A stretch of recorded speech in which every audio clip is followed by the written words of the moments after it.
We are entering a new era here. The first mood-lifting, antidepressant happy plant. We want rebel music, street music, music that breaks down people's fear of one another, music that knows who the real enemy is.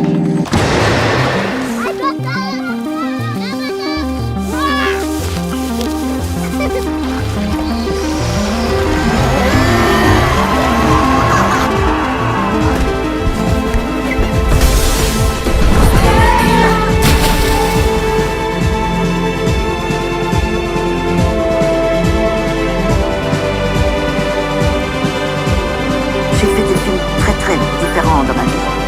Donc, il faut que je vous dise qu'est-ce que c'est qui m'a mené à faire ce travail pendant tant d'années.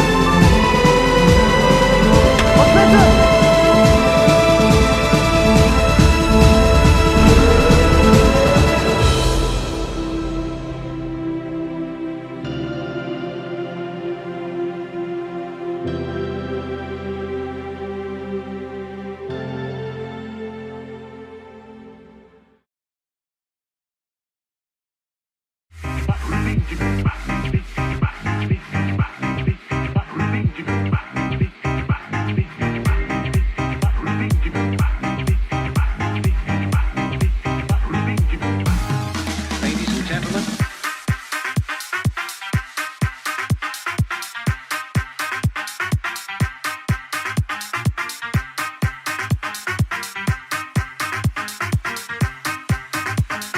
Ladies and gentlemen. Hi, good afternoon, everyone. Welcome to another film talk session with me, Noval Yazid. I'm the festival co-director of Europe on Screen. And this afternoon, we are already joined by Ken Wardrop, the director of the documentary Making the Grade. Hi, Ken, if you can turn on the camera. Yeah, good morning. Hi, how are you all?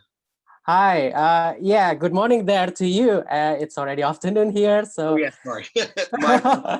No worries. And before we begin, I just want to say something to our audience first, just to let you know all that you can participate in the Q&A. If you have some questions, you can type in your questions in the Q&A box here in the Zoom link, and all the sessions here is also broadcast in our YouTube channel live, and all sessions will be conducted in English.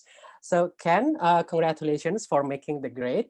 And I have to say it's one of the films that you do not need to wait until the end to know that it's actually genuinely a feel-good film. I couldn't stop smiling from start to finish. And yeah, it's a very heartwarming, and we can tell that you have a good intentions and a good-hearted nature in making the film. And I'm curious because you begin your film with a quote from Beethoven. I have to write it down so that I will not misquote that. To play a wrong note is insignificant. To play without passion is inexcusable. And this will resonate later in the film, as one of the teachers said that in teaching music, one should not take away the pleasure the music gives, as it might be the only thing that someone can hold on to the life. So my first question is maybe something personal. How much is music important to you in life? Gosh, well, that is a very good question. First up, I have to admit, I am not very musical, and I didn't get the opportunity to learn the piano as a child. In fact, my older sister had that opportunity, but unfortunately failed miserably and reacted very badly to the experience. And therefore, I think my parents just decided, well, that's it. None of the family are musical, and they left that to one side. So my partner plays the piano and is a wonderful pianist and really did inspire this film. And unfortunately, what happened was we were doing some renovations to the house and I was insulating it. And in insulating it, I lost like about 10 centimeters of space and the piano didn't fit anymore. So this was devastating. And I didn't realize what a big impact this would be on someone's life because I'm not as connected to the piano. And at the at that moment in life, I was looking for an idea, and I just thought, there might be something in pianos. Sorry, this is where it all began. Yeah, yeah. And so I was actually going to do a more kind of artistic film about pianos and abandoned pianos around the country. And it was going to be a short. And the Okay. more I delved into the subject, because I love, my films are all about relationships. And when I dug deeper, I realized this piano teacher student relationship is quite special. And some of the people that I talked to early on were telling me that they'd been with the same piano teacher for 14 years. They had now developed a friendship. And suddenly I thought, oh, well, wait a minute. Maybe because I had a very small budget, but I thought, maybe there's something longer in this and an opportunity for me to explore and to make one of those feel-good films that you talk about, because all my films are about celebrating people and humanity. And I just thought, you know what, there's a potential in here. And also because there was a natural narrative in the grading system. Again, I didn't know anything about the Irish grading system. And I thought, oh, someone actually begins at grade 1, well, just before it, and they go through to grade 8. And I thought, okay, I could follow this story in that fashion. And what I like about your approach is that you, maybe it's intentionally or unintentionally, you avoid the competitive nature, just like what we see in any other documentary about the teachings, about competition. You focus on the human nature. You focus on how these teachers bring out the musical quality in the students. Is this something that you pick up from the beginning as you plan making the film, or something you pick up along the way? No, I actually thought at some stage in the film I would introduce like the competitive student, but I have to say one of the biggest challenges of the film was convincing teachers to give me their struggling students, because they all wanted to show off their accomplished students, the ones that were excelling. So early on, I actually knew that I was going to get more from the teachers and the students that were struggling or that had something unique about their story. And I, like you said, the film's about competitive piano playing and competition in that space. There are many of them, and I actually do enjoy those films. I always get carried away in the drama and the OTT nature of, but I just thought there was something quite compelling, and especially for me that doesn't play piano, I really needed it to work for the layperson, for people who don't actually play the piano. Could they enjoy it on this level? And maybe encourage people to play, because that was one of the experiences I had, was a deep regret through the making of this, that I never had the littlest opportunity to see if I could have connected with music.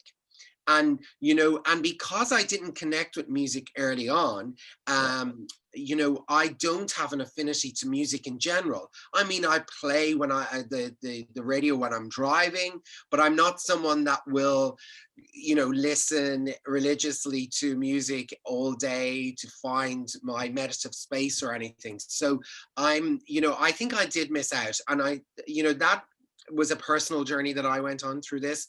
And I suppose they just fell to the side, the competitive players, ultimately in the casting process. Okay. And well, since you are not versed in piano lingo or music lingo, so how did you make them open up to you, all these people that you interview? Well, I think that was easy, because that was easier that I didn't have the knowledge, because all the teachers felt comfortable that they had the upper hand on me. I see. It was never a case that I was, because these teachers are amateurs. They're not, at the professional level. They're not teaching at universities. So they would have a certain standard themselves. So I think they felt comfortable sharing that I wasn't trying to trick them or, to find something that they didn't know. So I think they found that really easy and lovely to engage with, because they knew that I was coming from a genuine space of interest and a kind of a beginner level. Yeah. And so that was, it kind of actually made them more comfortable. And of course, early on in each of those interviews, I would have given them lots of space to talk about their teaching and their approach and so forth, and their knowledge. But ultimately, I was getting toward the moment I would ask about the specific student and their struggles, just to get, ultimately, I think that I knew that's where the film was going, that it would never get into a technical space, because people would naturally, either they know it or they don't care about it. Yeah. So I was always going to be abandoning that in the edit, but I would have taken each teacher through that in order to get people comfortable. And how do you find these teachers? And eventually, how do you choose these teachers that you will focus on? Well, okay, so I really wanted to represent all of Ireland. So at the start, I did something geographical. I split it up into 4 quarters, and I looked for teachers in each of those areas. And I did, it was a case of literally going online and looking up piano teacher, the name of the town, then ringing, and slowly getting, I suppose, into the world. And if was there a database, or do you have to Google one by one, like by the name of the area and piano teacher? I literally did that, piano teacher. Yeah. Okay. And it was myself and my colleague. So we had lots of fun, and then we started to get to know, it was like, oh, that person's married to that woman, and it's a small world. And ultimately it kind of got we were getting leads off, and the thing is, we had to use the teachers to find the students, because it would have been a nightmare the other way around, because there'd be a lot more students. So we went to the teachers first, and then, as I said, that was a nut that we'd crack eventually. And when I felt, okay, this teacher is, and to be honest, I also wanted to represent that broad spectrum of piano teachers that exist here in Ireland. We have the traditionalists, the older people from that, and then we have the new people, and then we have the modern Ireland, which is the the Russian ladies, or the so I wanted to make sure it had a broad spectrum. Our biggest problem was finding men, actually, strangely. There are, I'd say, only about 15% of teachers in Ireland, piano teachers, are men, and they were more reluctant to go on camera. So that was our biggest struggle, but eventually we did find a few, and they're great. Yes, they are. So from your research, if I ask you how many piano teachers in Ireland, and the answer would be like, how many? Oh, in total? Yes. Oh, wow. I would say oh gosh, a random guess would be 2,000 to 3,000. Wow. Okay. I would have thought, yeah. I mean, some are very much, would have 4 or 5 students. They would be getting through college by teaching a little bit on the side, and things like that. So, and then there's some that would have 30 or 40 students a week. But it's very, like, teaching piano, I wouldn't have realized, but it's very energy sapping, and, it's a hard job to jump from an absolute beginner who is 6 or 7 to someone that's more accomplished in their late teens that are playing, far more complicated pieces, and then you're going do, re, mi into your next class. It's a complicated head mess, I think. And do these teachers specialize in a certain grade only, or they can teach different grades as well? No, they teach all grades here. I think as a teacher, you have to be capable of teaching grade 8 and the lower grades. Now, there was actually, this is part of the story too. Like, there are people that just teach their friends and family and wouldn't be obviously concerned about their ability to teach the grades. So our very, very first character, the gentleman with the long hair, who's the younger dude, He would have been a cousin of the young boy, and he was giving him lessons just as a family friend. I see. You How know, long so did you in that yeah. case. How long did you spend on the road then? We spent 3 months on the road, and just we took it easy. It was one of the most beautiful summers in Ireland, so hence I just shot everything bright and cheerful, because that was, we don't get happy summers. Normally we get lots of rain and wind, so I just indulged myself, and it was just the loveliest experience. There were 2 of us. It was myself and my colleague Steve. And we just did it together. Fortunately, Steve came from a music background himself. So when I got stuck, I could always revert to Steve. And he also was a great, because one of the complications was doing the sound, because we wanted the sound, the music score, the music that was going to be in the film was going to be generated from the playing and the students and the teachers. So we had to get the sound right. And really, at the level of budget we had, and the fact that Steve was a newcomer to filmmaking, you know, I got lucky with that man, that he was capable of delivering the sound in the way it was. You know, I think it's pretty good for the basic equipment we would have had. Yeah, it is good. It sounds good. At least we do not get bored following these teachers and their students. And how long did you spend in one family, I would say, like when you talk to them and when you record their piano playing? Well, look, I think we would have spent 3 days in total. 1 day with the student, 1 day with the teacher, and then 1 day together. But they're very, very relaxed, comfortable days. I do spend, like, we weren't filming for all of those. We would be having lunch together. We'd be getting to know the participants. You know, I don't like to be stressed when I'm making the film. There's no That's point. good. I mean, because it's not observational in style, I wasn't, you know, it was very much a constructed, creative documentary. So I sort of knew the story and what I needed to get. So there was no real stress involved, but there was a lot of driving, because we were going back and forwards all across the country.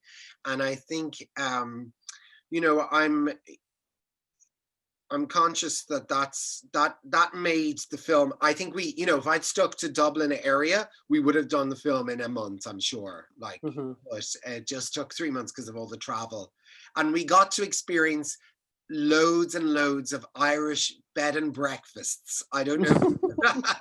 We weren't staying in quality hotels, so we had. The next film I'll make is about the bed and breakfast owners of. Well, that is interesting, and considering how I mean, we are unable to travel right now. That is a topic that, you know, might be interested to Yes, a lot of staycation. But like everything, a lot of houses here in Ireland have pianos. And, you know, even in the bed and breakfasts we were staying, invariably there'd be a piano. So the conversation would turn to what the piano has meant in people's lives. And who in the family had learned and who hadn't, and who can still play a few notes. And that takes it back to what inspired the film. You know, I said early on that I didn't get to play the piano, but we always had a piano in the house. And sadly, it lay dormant and was just a piece of furniture that my mum would put her collection of little gadgets on, you know. And I think that's why when my partner lost the ability to put the piano in the place that it belonged, it was very controversial. And yet I didn't understand, because, you know, our piano didn't get played. Is it something like a culture then? I mean, the piano exists in the household. I think so. I think certainly of a certain generation, modern Irish homes would not have the spaces that piano. But back, I think anything that was built pre-1950s Ireland would, you know, it was almost inevitable there would be a piano in there. And those pianos, it wouldn't be just, look, maybe it's more of a middle class thing, but it certainly would have been very common for houses to have pianos and them not to be played, unfortunately. Certainly amongst a lot of friends I would have grown up in, there would have been pianos in their houses. and not all of them played. Great. And I understand that you mentioned that throughout that 3 months on the road making the film, it was pretty much a joyful experience to you. But were there at some point during the process suddenly you grew tired of? And if yes, how did you overcome the fatigue of, you know, being stuck in the same topic for a certain period of time? I suppose tired wouldn't be the right word, but I'm always worried and scared that it may not work or it may not be compelling enough to warrant a feature-length film.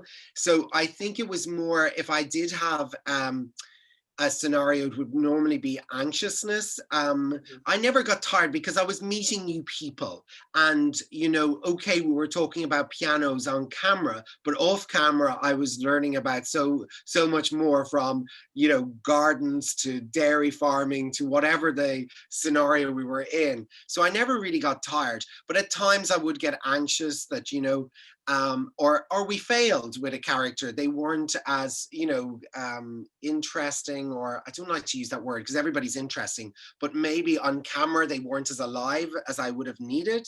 And that can be good sometimes, because we all you need different levels, but one of the things that we would have done is at each grade we would have filmed 3 people, so we always had a safety measure in the edit of losing one. And I would have been upfront as a filmmaker during the process that people get lost in the editing process. It can be down simply to narrative and so forth. And also, I don't know, it may not be as obvious on in the film, but at each grade I wanted to represent sort of a different story. So you see, there was the sibling stories at grade 5, I believe there was the there were different elements in each of the stories. That's the one that springs to mind, but there was definitely there was the students with 2 teachers. There were different. I at each grade I wanted something different, that the people seemed a little bit different, or their story was at least moving in a different direction. I remember the twins. There was 2 sets of twins, or the other one is brothers? No, the other one, they were like competing brothers. There was an older boy and a younger boy, and the younger boy was the protege of the family, I guess, when it came to So I mean, sorry, do you know what? It gets very complicated after a while, because one of the things I don't do is I don't rewatch the film. The only time I watch my films are in the screenings with the participants, and then I never watch them again. It's such a weird experience, because it's very difficult, because all I want to do is change things. So I always watch the film with the participants when we have a screening, and that's my first and last screening. And so I haven't seen the film in a while, so I get lost. And how did they react seeing on the screen? Oh, they were all delighted. I mean, as you say, it's a celebration of learning and music and musicality and what it brings to people's lives. So I think across all the films I've made over the years, from the shorts to the features, that is me. I'm celebrating people.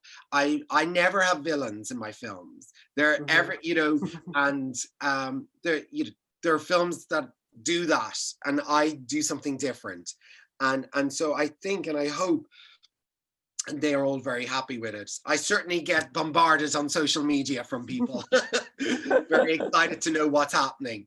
So and I'm still very good friends with some of the teachers, in particular. And some of them have been on amazing journeys. So the lady at the end of the film, whose son had a brain tumor, so her life has been, her son is absolutely well. He's doing great. Okay. Yes, he's got married in the interim, and she's fallen in love again. and her life That's has nice. really come full circle. So that's really beautiful to being, and then, you know, there are more difficult and sadder scenarios. The lady who actually was teaching the twin who did the boogie woogie, beautiful lady. Unfortunately, because of her age, she's no longer able to play as much piano and has had to retire.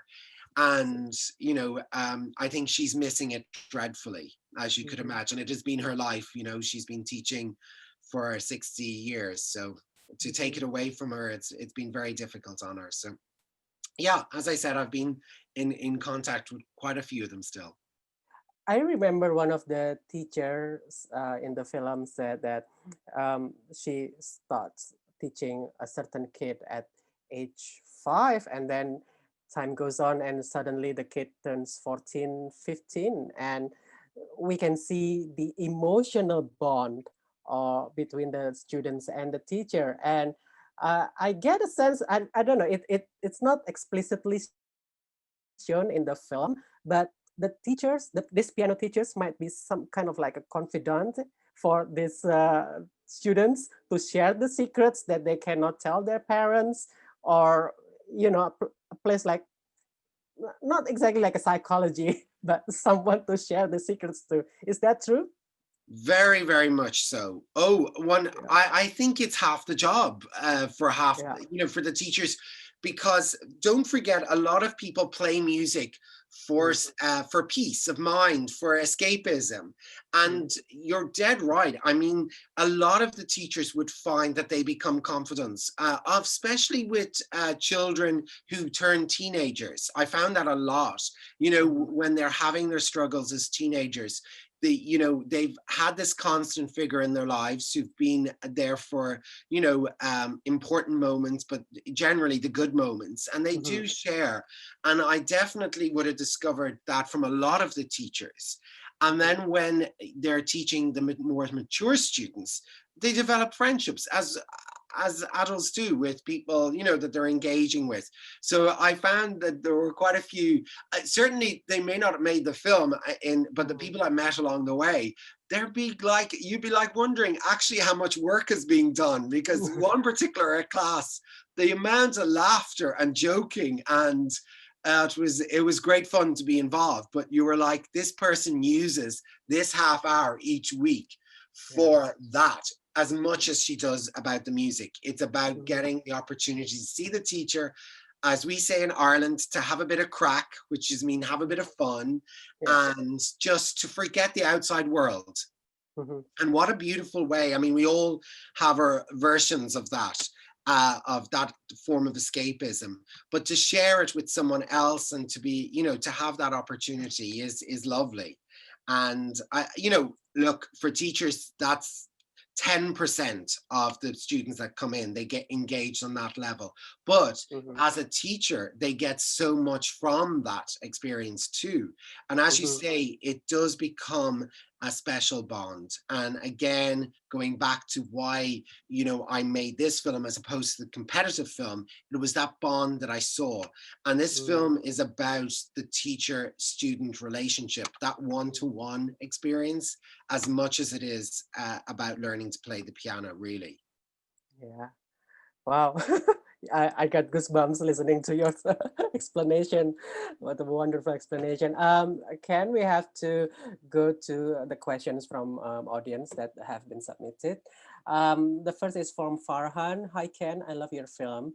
I'm wondering how long it took for you to make this film. You've answered that before. And how much footage that you took? How much? Footage. Oh, that's a good question. I imagine for each, oh yes, I can tell you, because I was quite strict about it all. I would have done an hour for each student, an hour for each teacher, and then a half-hour class. The class was the actual class. So that's 2.5 hours. I didn't always use the hour, but I gave myself an hour on the actual card that I was recording to. I like, as a filmmaker, to impose some limitations. Otherwise, I just keep going and you keep filming. And I came from, when I was learned when I went to film school, we used 16mm film stock, which was super expensive, but you knew that you only had 10 minutes in a can and you had to get everything. And that's a great education and a great training to be careful and to respect, the camera and when to turn over. So I didn't have a huge amount of material on each person, because it wouldn't have been fair to the editor. True. And you already know from the very beginning what you want to shoot, what you want to capture. Pretty much, because I would have spoken to each person. I would have spoken to the teacher well in advance. I would have spoken to the student. I would have certainly, and each student would have sent me their I asked each student to send me their 3 pieces because they learn 3 pieces or they would be in the process. And they would send me the titles. I'd listen to them, choose my second favorite, tell them that's what I'd feature. And then when I got there, I'd feature the other one because I would. Oh, nice. Because I wouldn't want them, because I knew they'd all practice and they all wanted to know so they all would have that perfect and the other one so. So they forgave me in the end because I said, everybody's on the same page here. That's a great trick. Because you want to capture the natural way of playing instead of the practice. Yeah. Another question is from Lutvia. Hi Ken, your film is amazing. What made you finally decided to make this documentary? You've answered that before. And also, what is the obstacle? Perhaps you can share some of the obstacles during the making of this film. Well, I hate to say an obstacle is the budget, but it was complicated because this film was financed by the Arts Council of Ireland. So we got a small sum. It wasn't coming from a broadcaster or from the National Film Agency. It was an arts body. So their budgets are quite low. And therefore, I was always struggling. It was ambitious for that level of funding. So that was definitely one of the struggles. I guess early on, my basic knowledge of music was a bit of a struggle. Like I did have to get to know certain terms that I didn't look like a complete idiot. So that was a bit of a struggle early on.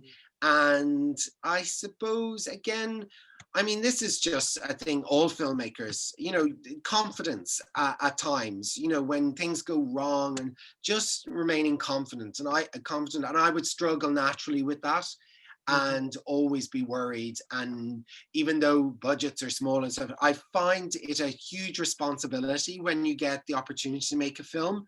And that responsibility weighs on you sometimes. Yeah. And that comes from both the participants, but also the colleagues that are on the journey with you, and then the people who've entrusted their funding in you. So it's a little, I struggle with that. And okay, now another questions from Farda. Speaking about sound, how do you manage to arrange all of the piano sounds? Because there are a lot. Well, that was a gamble. Again, I'm not really that competent in the sound area, sound design, but I did speak to the editors early on and say, look, I just want to use the music from the film. There won't be any additional film music. So I got good guidance with regards to how myself and Steve should go about recording it. And then I'd ensured that we would always play the pieces. At the end of the filming, I would also always play the off camera and get the sound perfect, just in case I needed to underscore anything. So we would always replay it. And I think on occasion, I would have taken it from the student and the teachers would have played. So I had it perfect, just in case I needed it, a perfect version as well. I don't think I ever used that, though, to be fair. One more question from our audience, from Sharifa. As the beneficiary of about 15 years of life-enriching music education, a piano teacher for several years, and a survivor of many nerve-wracking piano exams, I want to thank you so much for this wonderful documentary. It's interesting to learn how you came to the idea of making it. So can you please discuss in general how you pick a subject to explore in your work of documentary? Thanks so much. Well, that's a great question. And, you know, I suppose that is something, talking about struggles, that is definitely something I struggle with. And over the years, so I work between film and TV commercials where I make documentary style TV commercials. So fortunately, ideas are given to me and I don't have to worry about those. But when it comes to my own personal work, I do struggle to find ideas. And I think the best way for me to work is with a deadline. So for example, with the Arts Council funding, their film, their agenda for their funding was documenting the arts. Now that's a big broad subject, but as I said, I'm looking for those films that explore relationships. So when I looked at that overall, say documenting the arts, okay, I could document an artist, but that's a singular character doing something. I needed to find a subject matter that I could engage with, that I could make one of those feel-good films that you talk about, which I always aspire to. And when I was looking around in that world, you know, I draw down on personal experiences, and I remembered my sister having that bad experience. She tells a very funny story of coming out of, she just wasn't naturally talented at playing the piano. So it's difficult, but one particular class that went all wrong, and she came out of the front door and it was lashing rain. And my father, she saw my dad coming in his tractor because he's a farmer coming down the road, and she's like jumping up to get his attention, to get a lift home, and he drives straight past her and splashes her with water. So she's like covered and it's lashing rain, and she was like, that's the end, I'm never coming back to music class. So anyway, I remember that story when I was thinking about, I was like, gosh, there must be something in piano teaching when lots of little kids are going into these, you know, scenarios faced with big instruments. And anyway, I just thought it would be great fun. And that's just the example. In general, though, I find it really complicated to come up with ideas, and I don't know where I get them from. I wake up in the mornings, go, oh, maybe that, and then by afternoon, they're gone, and I'm moving on. So at the moment, just to share, at the moment, my little dog has cancer. So he's not going to make it. Okay. But I haven't had, but having a dog like has been a big thing in my life for the last 9 years. And I actually want to make my next film about animals, because I didn't think I would have an emotional connection to an animal. And now I do. And I think obviously there are lots of films out there, again, in this subject. So I need to find my particular angle. And yeah, so that's probably my next film. And that's where the inspiration came from. Looking forward to it. I'm sure it's going to be great. We have one more questions from audience. Hello, Ken. I love, from Tias. Hello, Ken. I love your film. It was very beautiful and heartwarming. I am a school teacher and I learned piano for a few years, so I can relate to both the teachers and students. Thank you for making this film. My question is, what is your most unforgettable moment while making this film? If you can just pick one, what would it be? Oh my goodness. Unforgettable. There were a lot of moments.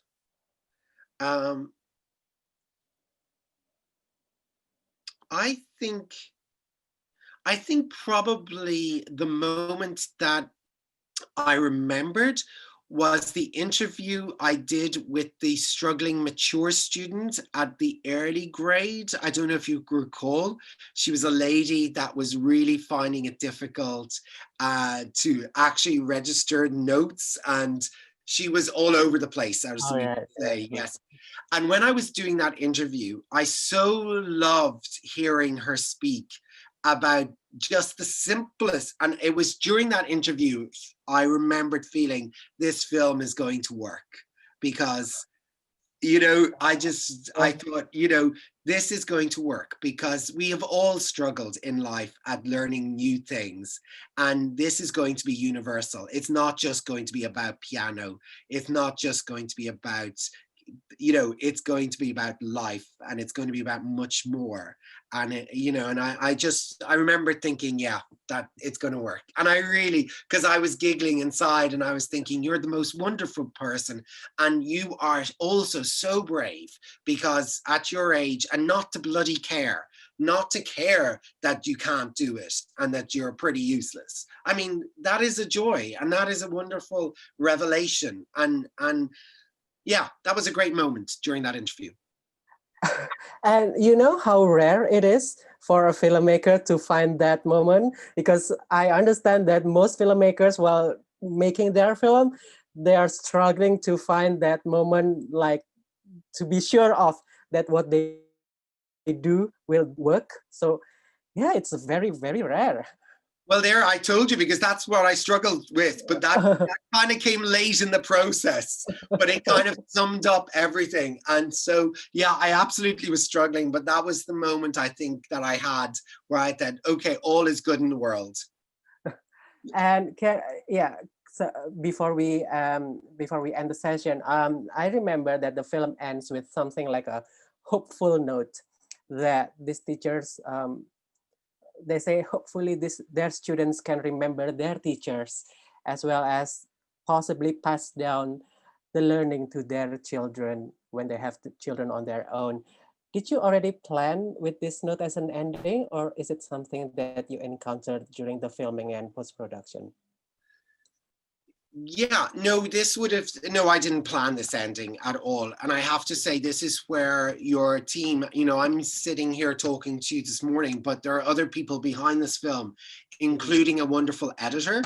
So the editor, we decided at some stage along the process that we would conclude the film with a montage of characters that we've experienced. And it was the editor that would have actually found this conclusion and lifted it to the space. And I suppose he, as someone that has experienced the process of working on the material, would now be bringing something to play also with regards to how he felt the film was making him, and you know, how he had shaped it. So I think, you know, kudos to the editor, because he really would have had found that moment. And I suppose it's lovely to hear that it resonated, or it's certainly you remembered it, because I think for me, I remembered going into the edit and he showed it to me and I was like, yeah, that's it, you've cracked this. And I couldn't remember that moment, but when you see it in it made sense, you know. That's great. Once again, thank you, Ken, for making this beautiful film. And what a great session. Just now I have messages flashing on my phone commenting that this session is full with positivity, and thanks to you for that. So thank you for spending time with us.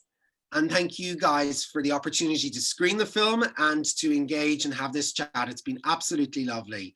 And I wish you all well in these strange times. Yeah. Oh, yeah. Before we leave, we need to take a photo together. Our technical host will guide us on the photo session. That's strange. I've never done a photo session on Zoom.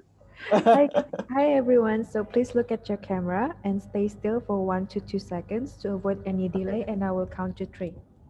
Okay. 1, 2, 3.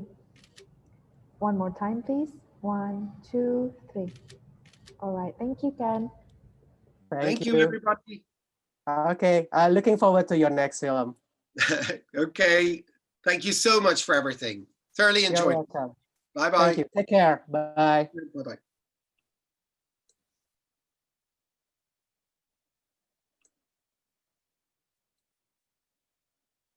Okay, so that was Ken Wardrop, who is very full of positive energy, as you can feel during the Q&A session just now.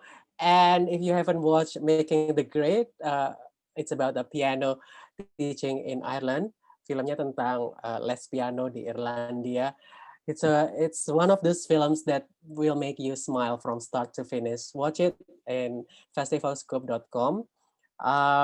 Yeah, and today we will have another Q&A session with the director of Window to the Sea, Miguel Angel Jimenez, at 9 p.m. with my friend Menina Putri. I'm Novel, signing off, and see you soon. Bye.